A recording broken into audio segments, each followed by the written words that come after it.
Man, it's like the NBA offseason just never stops. First thing I gotta say is like just wow. Came out of nowhere. I mean, I just didn't expect this. We just got the Woj bomb. Donovan Mitchell traded to the Cleveland Cavaliers for Lauri Markkanen and Collin Sexton. Recently drafted Ochai Agbaji, 3 picks and 2 unprotected pick swaps. Um, and it's like the Jazz are just stacking up on all these picks. They've acquired like 12 or 13 picks from just this Donovan Mitchell and Rudy Gobert trade, let alone. And Utah's going into full rebuild mode, and I did not expect the Cavs to just pull through and make this trade. They like their trade offer better than the Knicks. It was all the talk of Donovan Mitchell going to New York City to join the Knicks, and right here the Cavs come out of nowhere. They give Utah what they want. They gave them the assets, and Utah is still going to be dealing all the other veterans that are on their roster. But let's get into this Mitchell trade.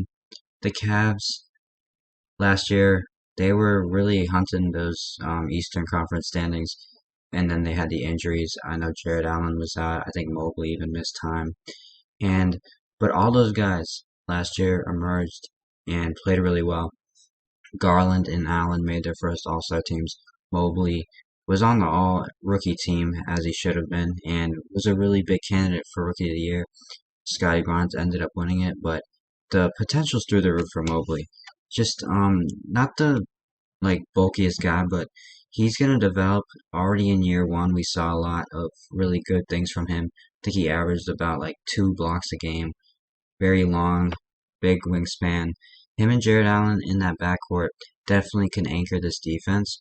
They do get small on in the backcourt. Well, they already were small.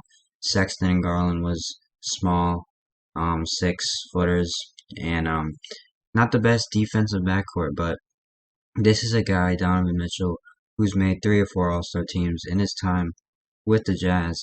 And coming out of Louisville, he was supposed to be like they saw him being a really good defender. He's 6'1", has a 6'10" wingspan, but just the scoring ability is really good. Both of Garland and Mitchell will be big attention getters for the defense. I just can't.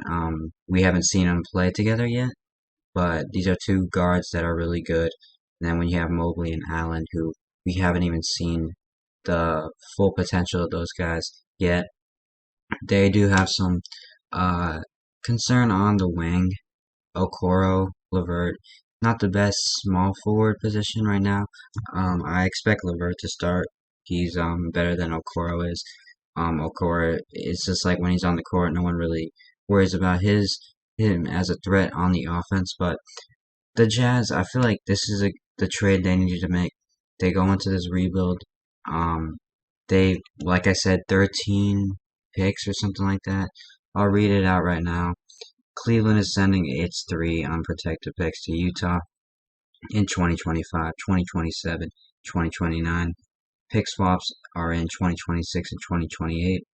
And along with the Rudy Gobert trade with Minnesota, Utah has gathered 13 unprotected or lightly protected picks through 2029. Shout out to Woj. We'll put that on the screen. But Utah stacking up assets, and they could even be getting more. It's like the OKC Thunder. The draft picks is what they're gonna need for the future. You still got guys on that Utah roster. They did the heavy load already though, trading away Mitchell and Gobert. Massive, massive amount of picks that they acquired in those trades. They still have Mike Conley, Bogdanovich, Clarkson, Beasley. I heard Vanderbilt too. If I'm forgetting someone, let me know. But those are guys that teams like the Lakers might be interested in. A lot of news around the Lakers, Knicks, and Jazz going around these past week. Um, but the Cavs, I didn't see it coming, like I said. And the Cavs, I don't know, their starting lineup, it looks really good now.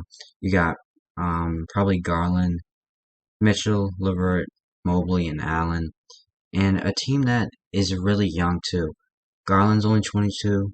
Mobley is just coming off his rookie year. He's 21. Allen's 24 still. He's been in the league for 5 years, I think.